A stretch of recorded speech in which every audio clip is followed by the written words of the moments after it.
सबसे पहले हमारे सभी प्यारे प्यारे स्टूडेंट्स को हमारा प्यार भरा नमस्कार।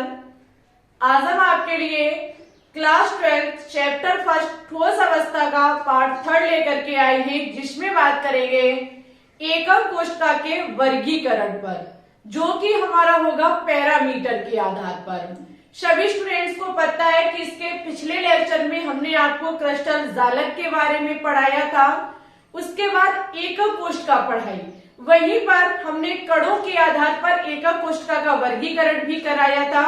लेकिन थोड़ा मौसम बदलने के कारण हमको वीडियो वहीं पर रोकनी पड़ी और उसका जो भी शेष कंटेंट बचा हुआ था उसको आज की वीडियो में हम निपटा देंगे, ठीक है। वहां पर हमने एकम कोशिका को पैरामीटर के आधार पर वर्गीकृत नहीं कर पाया था, तो उसी के बारे में आज हम यहाँ चर्चा करेंगे। सभी स्टूडेंट्स कॉपी पेन को उठा लेंगे, क्योंकि आज का लेक्चर आने वाले सभी वनडे एग्जाम के लिए बहुत ज्यादा कीमती है, चाहे आप किसी की भी तैयारी करते हो, ठीक है। तो वहीं से हम आगे बढ़ेंगे। हेडिंग लगाएंगे सभी स्टूडेंट्स एकम कोशिका का वर्गीकरण पैरामीटर के आधार पर। लगाइए हेडिंग एकम कोशिका का वर्गीकरण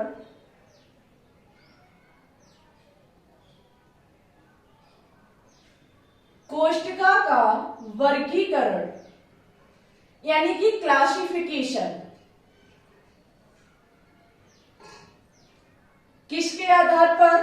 पैरामीटर के आधार पर। ये क्या होता है अभी हम आपको समझाएंगे। पैरामीटर के आधार पर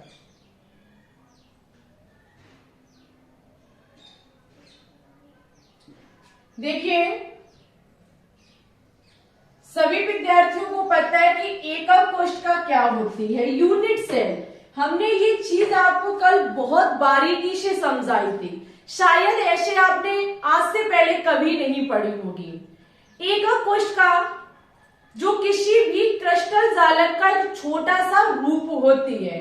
जैसे कि हम किसी दीवार का निर्माण करते हैं, तो उस दीवार के लिए जो सबसे छोटी चीज है, जिसकी बार बार पुनरावृत्ति करते हैं, बार बार हम दोहराते हैं, वो हमारी ईंट है, ठीक है। इसी प्रकार से जब हम क्रिस्टल जालक का निर्माण करते हैं, तो इसके लिए हमको जो चाहिए वो हमारी एकम कोशिका होती है। एकम कोशिका को बार बार दोहराने पर, माना कि हमने कोई एक एकम कोशिका ली, हमारी बात को बहुत ध्यान से समझिएगा, ठीक है। ये हमारी एकम कोशिका है,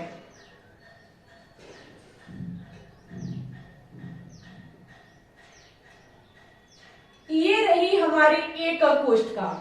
इसी को हम बार बार दोहराते रहे, कभी हम इसको ऊपर इसका दूसरा ला करके लगा दे, कभी इसके साइड से लगा दे, कभी नीचे लगा दे, तो एक बड़े हमारे छोटे छोटे कण मिलकर के एक बड़े कण का निर्माण करते हैं, जहां पर वो छोटा कण जो हमें एकम कोशिका बताता है कि ये हमारी एकम कोशिका है, जिसकी बार बार पुनरावृत्ति करने पर हमको क्रिस्टल जालक प्राप्त हुआ। ये चीज हम कल के लेक्चर में बता चुके हैं आप लोगों को। जैसे एक दीवार के बनने के लिए ईंट की जरूरत होती है, ईंट की बार बार पुनरावृत्ति करते, ईंट को बार बार लगाते, तिरछा बेड़ा सीधा उल्टा कैसा भी लगाते हो, ये नहीं होता है कि ईंट के ऊपर ईंट रखी जाती है, नहीं, कैसे भी ऊपर नीचे साइड से कैसे भी हम लगा करके दीवार का निर्माण कर सकते हैं। तो वहां पर जो हमारी ईंट है वही हम मान लेंगे हमारी एकम कोशिका है। पूरी दीवार बन के तैयार हो गई, ये हमारा क्रिस्टल जालक है, ठीक है। आपको हमने बताया था कि क्रिस्टल जालक जो होता है वो 3D संरचना होती है। 3D संरचना का मतलब होता है कि इसमें X, Y, Z एक्सिस होते हैं। तो हम क्या काम करेंगे, एक कोशिका में इसकी अक्षीय लंबाइयों को देखेंगे। ये रही हमारी एकम कोशिका। आपको पता होना चाहिए ये हमारा X अक्ष है, ये हमारा Y अक्ष है, और माना कि ये हमारा Z अक्ष है, ठीक है।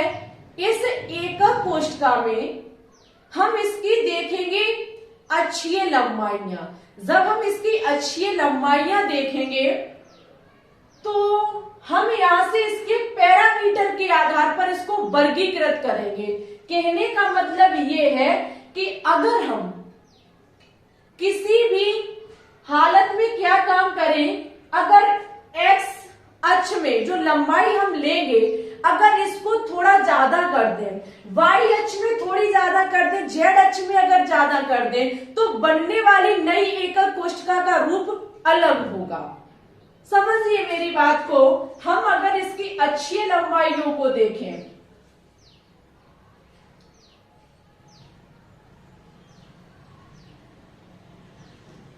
अगर हम इसकी अक्षीय लंबाइयों को देखें तो अगर हम देखें एक्स अक्ष पर, एक्स अक्ष की जो लंबाई है वो माना कि ए है। एक्स अक्ष की जो लंबाई है वो माना कि ए है, ठीक है। एक्स अक्ष की जो लंबाई है वो हमारी क्या है, ए है। वहीं पर अगर हम वाई अक्ष की लंबाई को देखें, वाई अक्ष की लंबाई को देखें तो हमारी बी है, जेड अक्ष की लंबाई हमारी सी है। समझना, ये चीज अभी आपको और अच्छे से समझ में आएगी। हमारे किसी एकक कोष्ठका के 3 अक्ष होते हैं, एक्स वाई जेड। अगर हम अक्षीय जो आपका एक्स अक्ष है अगर हम इसकी ए लंबाई को चेंज कर दे तो बताइए हमारे प्यारे स्टूडेंट्स बनने वाली एकक कोष्ठका अलग होगी या नहीं होगी? बिल्कुल होगी। अगर हम सी का थोड़ी लंबाई ज्यादा कर दें तो बनने वाली एकक कोष्ठका चेंज हो जाएगी कि नहीं हो जाएगी? बिल्कुल हो जाएगी। एक कोई ईंट है, समझना मेरी बात को, कोई हमारी ईंट है, अगर हम ईंट की चौड़ाई थोड़ी सी ज्यादा कर दे तो बताना उसकी शेप जो है, उसका आकार जो है वो बदल जाएगा कि नहीं बदल जाएगा? बिल्कुल बदल जाएगा। इन्हीं अक्षीय लंबाइयों से हम अक्षीय कोण का पता लगाते हैं। किसका पता लगाते हैं? अक्षीय कोण का पता लगाते हैं। अक्षीय कोण क्या होता है? अक्षीय कोण के लिए हम क्या काम करेंगे, इसमें ए और बी के बीच का कोण देखेंगे। किसका देखेंगे? ए कोमा बी के मध्य कोण। ए कोमा बी के मध्य कोण को देखेंगे। वहीं पर हम बी और सी के मध्य का कोण देखेंगे। बी सी के मध्य का कोण देखेंगे। बी और सी के मध्य का कोण देखेंगे और ए सी के मध्य का कोण देखेंगे।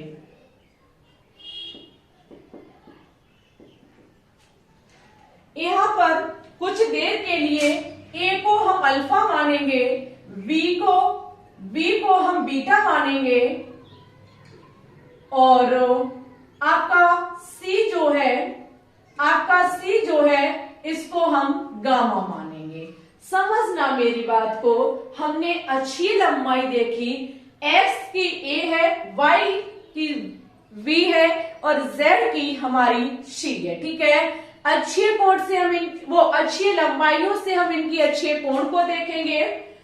तो ए हमारा अल्फा, बी हमारा बीटा, सी हमारा गामा होता है। अगर हम ए और बी के मध्य कोण को देखें तो इसमें मिश क्या है? इसमें मिसिंग क्या है? सी है। क्या मिसिंग है? सी है। तो सी बोले तो गामा क्या होगा? गामा होगा। बी और सी के मध्य का अगर हम कोण देखें, बी और सी के मध्य का अगर हम कोण देखें तो इनके बीच में ए मिसिंग है, तो इनके बीच का जो कोण होगा वो अल्फा होगा। ए और सी के बीच में जो मिसिंग है वो बी है, इनके बीच का कोण जो होगा वो बीटा होगा। ये थ्योरिकल चीजें हैं, आपको माइंड में रखनी होगी। ये हम तरीका समझा रहे हैं आपको, इतना डिटेल आपको बुक्स में नहीं मिलेगा, बट हम बता रहे हैं कि जब हम किसी एकक कोष्ठका को लेते हैं और एकक कोष्ठका में अगर हम उनकी अक्षीय लंबाई और अक्षीय कोण को देखें, अगर हम इसकी अक्षीय लंबाई को चेंज कर दें तो नई कोष्ठका जो होगी वो इसके ठीक कुछ अलग टाइप से होगी। अगर हम इनके बीच के कोण को बदल लें तब भी हमारी जो एकक कोष्ठका होगी वो अलग होगी। अक्षीय लंबाई और अक्षीय कोण के आधार पर हमारी जो भी एकक कोष्ठका बनती हैं उन्हें पैरामीटर के आधार पर एकक कोष्ठका कहा जाता है और इन एकक कोष्ठका को 7 भागों में बांटा गया है। या हम नॉर्मल तरीके से कहें कि अक्षीय लंबाई और अक्षीय कोण से हम 7 तरह की एकक कोष्ठका बना सकते हैं जो हमारी पैरामीटर के आधार पर होते हैं। इतनी चीज आपको ध्यान में रखनी है। अक्षीय लंबाई और अक्षीय कोण से हम 7 प्रकार की एकक कोष्ठका बना सकते हैं। ये हमारी पैरामीटर के आधार पर एकक कोष्ठका बोली जाती है, जहां पर अगर x, y, z अक्ष को हम चेंज कर देंगे तो कुछ भी हो सकता है। इनके बीच बनने वाले कोण को अगर हम बदल देंगे तो आने वाली नई एकक कोष्ठका हमारी कुछ भी हो सकती है। अब क्या है इसके बारे में हम आपके सामने रखेंगे, तो सभी स्टूडेंट्स फटाफट इसकी स्क्रीनशॉट ले लेंगे।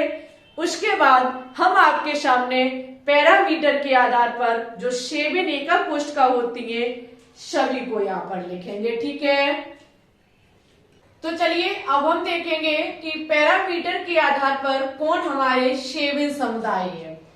देखो, कहने का तात्पर्य ये है हमारा कि जो आपकी पैरामीटर है वो पैरामीटर कौन कौन से A B C alpha beta gamma, इनके आधार पर हमारे जो समुदाय हैं वो हमारे 7 प्रकार के होते हैं। समुदाय का यह मतलब है एकक कोष्ठका, ठीक है।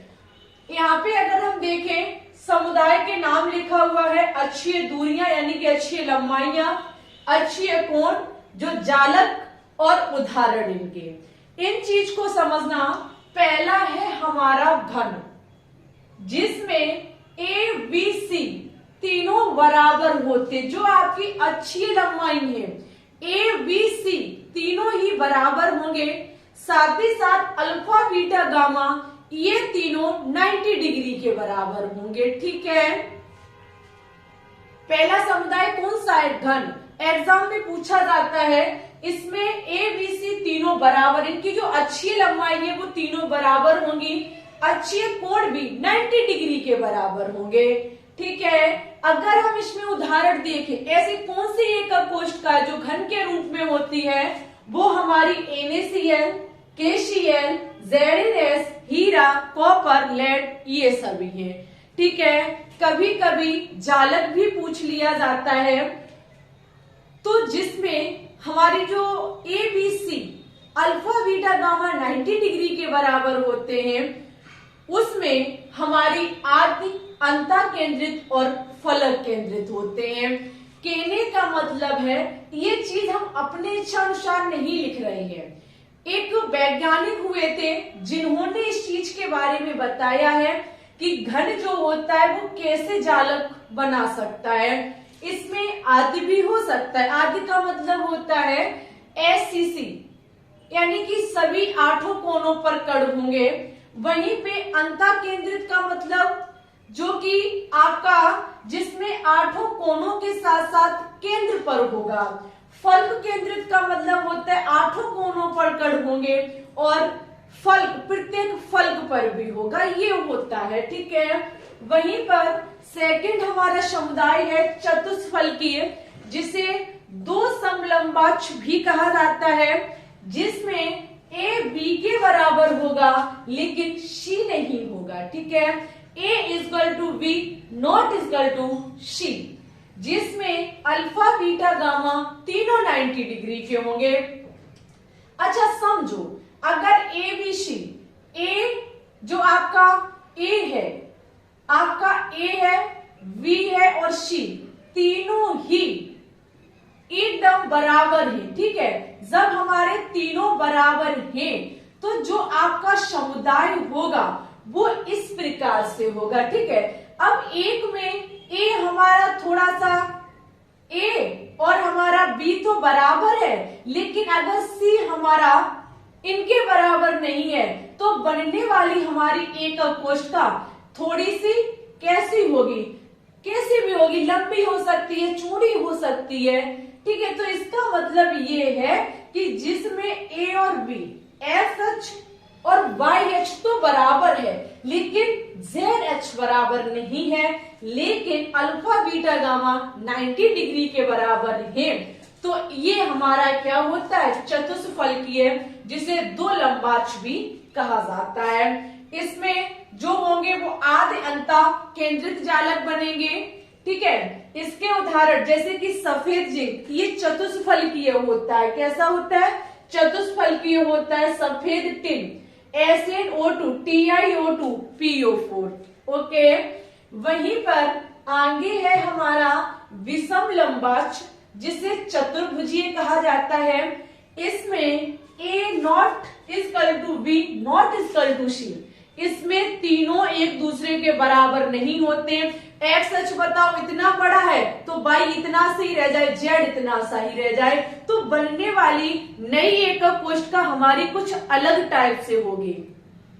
जब तीनों बराबर नहीं होते तो वो समुदाय हमारा क्या होता है, विषम लंबाक्ष, जिसे सम चतुर्भुजीय कहा जाता है। लेकिन इसमें अल्फा बीटा गामा ये 90 डिग्री के बराबर होंगे। समझो, हमने आपसे कहा था कि जो हमारे पैरामीटर है A B C, alpha beta gamma, इनमें अगर थोड़ा भी अंतर है तो आने वाला हमारा एकक कोष्ठका अलग टाइप से होगी। जैसे यहाँ इन तीनों में अंतर है लेकिन ये तीनों सेम है, तो बनने वाली एकक कोष्ठका हमारी अलग तरीके से होगी। और वनडे एग्जाम में बहुत ज्यादा पूछा जाता है कि ऐसी कौन सी समुदाय है जिसमें चारों जालक होते हैं। कणों के आधार पर जो हमारे जालक हैं, आदि, अंता केंद्रित, अनंत केंद्रित और फलक केंद्रित, ये चारों ही होते हैं विषम लंबाक्ष। ये वेरी इंपॉर्टेंट है, स्टार लगा लीजिए। ठीक है, अगर हम इसके एग्जाम्पल की बात करें तो विषम लंबाक्ष गंधक ये हमारे कैसा होता है, विषम लंबाक्ष या समचतुर्भुजीय। CaSO4, VaSO4, KNO3, CuSO3, ये सभी हमारे विषम लंबाक्ष के उदाहरण हैं। आगे हमारा एकंताक्ष। एकंताक्ष का होता क्या है, इसमें ABC इक्वल टू नहीं होते हैं, लेकिन इसमें अल्फा गामा तो 90 डिग्री के बराबर होते हैं, बीटा जो होता है वो 90 डिग्री के बराबर नहीं होता है। बताओ 80 रह जाए लेकिन 90 डिग्री के बराबर नहीं होगा। अल्फा और गामा ये 90 डिग्री के बराबर होंगे। आद्य अनंत केंद्रित हमारी व्यवसाय जालक होंगे। और उदाहरण के स्थान पर एक नताक्ष गंधक हुआ, NaSO4 10H2O, Na2VA4O7 10H2O की CaSO4 2H2O, ये हमारे एकंताक्ष के उदाहरण हैं। इनकी जो एकक कोष्ठका होती है या हम कहें इनकी ये जो ईंट होती है वो हमारी एकंताक्ष आकार की होती है, जिसमें ABC इक्वल टू नहीं होते हैं। आगे है आगे है हमारा त्रिनताक्ष, जिसमें होता क्या है, ABC नॉट इक्वल टू, साथ ही साथ alpha beta gamma not equal to 90 degree. कहने का मतलब है कि यहाँ पर ABC भी एक दूसरे के बराबर नहीं होंगे और अल्फा बीटा गामा भी 90 डिग्री के बराबर नहीं होंगे। किसमें, त्रिनताक्ष में। ठीक है, बहुत अजीब शब्द है, लिखा हुआ है त्रिनताक्ष। ठीक है, इसमें जो जालक होगा वो आपका आद्य होगा। आद्य का मतलब जिसमें कोनों पर कण होते, अवयवी कण होते हैं। इसका एग्जाम्पल है S3VO3, K2Cr2O7, CuSO4 × 5H2O। Okay, वहीं पे आगे है हमारा षटकोणीय। षटकोणीय में A और B एक दूसरे के इक्वल टू होते, बराबर होते, लेकिन C इनके बराबर नहीं होता है, नॉट इक्वल टू। जहां पर जो अक्षीय कोण होता है वो अल्फा बीटा 90 डिग्री के बराबर होते हैं, जबकि गामा हमारा 120 डिग्री के बराबर होता है। इसमें भी आते होगा। और षटकोणीय का उदाहरण सबसे अच्छा ग्रेफाइट है, HGS है, PbI2 है। ठीक है, ये सभी इसके एग्जाम्पल है। आगे है हमारा त्रिकोणीय। त्रिकोणीय में ABC एक दूसरे के बराबर होते हैं, = होते हैं, लेकिन अल्फा बीटा गामा भी 90 डिग्री के बराबर होते हैं। आकृति जो होगी, जालक जो होगा वो आधे होगा। और उदाहरण इसके क्वार्टर्स है, कैल्शियसाइड है, NaNO3 है, शनिवार है। आप ये कहें इस चीज में हम कुछ कर सकते हैं चेंजिंग, तो ये हमारे हाथ की बात नहीं है। ये वैज्ञानिकों के द्वारा जैसा कहा गया वैसा आपको याद करना होगा, क्योंकि वनडे एग्जाम भरपूर तरीके से पूछता है। सबसे ज्यादा क्वेश्चन पूछा जाता है कि बताइए ऐसा कौन सा समुदाय है जिसमें चारों जालक होते, जो कणों के आधार पर जालक है हमारे, जो एकक कोश का बोलो कुछ भी आप अपने हिसाब से नाम समझें, वो हमारा है कौन सा, विषम लंबाक्ष। विषम लंबाक्ष में आपका आद भी होता है, आद के साथ साथ आपका अंता भी होता है, अनंत भी होता है और फलक भी होता है, चारों होते। अब ये है क्या, तो पिछले लेक्चर को देखिए तभी समझ में आएगा कि ये चीज है क्या। ठीक है, ये चीज भी आपको ध्यान में रखनी होगी। यहाँ पर अगर देखो C नहीं है = तो आकार बदल जाएगा।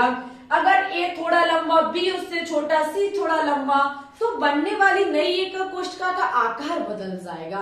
बस इन्हीं आकार के बदलना, यानी कि पैरामीटर के आधार पर नई एकक कोष्ठका का बनना, जिसे हम समुदाय कहते हैं। हमारे 7 समुदाय होते हैं, घन होता है, चतुष्फलकीय होता है, विषम लंबाक्ष होता है, एकंताक्ष होता है, तिनताक्ष होता है, षटकोणीय होता है, त्रिकोणीय होता है। ठीक है, ओके। तो आप लोगों को समझ में आया नहीं आया कमेंट बॉक्स में बताइएगा। अगर नहीं आएगा तो हम MCQ के माध्यम से चीजों को और ज्यादा एक्सप्लेन करने की कोशिश करेंगे। ठीक है, और नेक्स्ट क्लास में आपको संकुल क्षमता पढ़ाया जाएगा। ये चैप्टर मोस्ट इंपोर्टेंट है आपके आने वाले सभी वनडे एग्जाम के लिए। आज की वीडियो कैसी लगी जरूर से बताएं कमेंट बॉक्स में। अच्छी लगी हो तो प्लीज इसे लाइक कर दें, दोस्तों के साथ शेयर कर दें। चैनल पे न्यू है तो चैनल को भी सब्सक्राइब कर लें। ठीक है, आज शाम 3 बजे पॉलीमर यानी कि बहुलक चैप्टर का अंतिम मॉक टेस्ट लिया जाएगा। ये हमारा तीसरा मॉक टेस्ट है।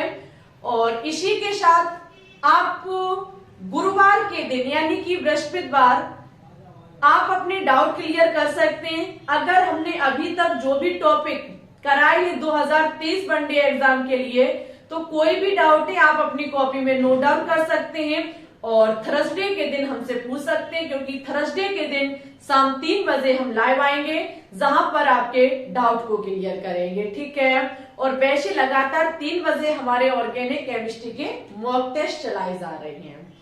इसी के साथ टेलीग्राम चैनल से भी ज्वाइन हो जाएं, वहां पर हम लगातार क्लासों की PDF शेयर कर रहे हैं।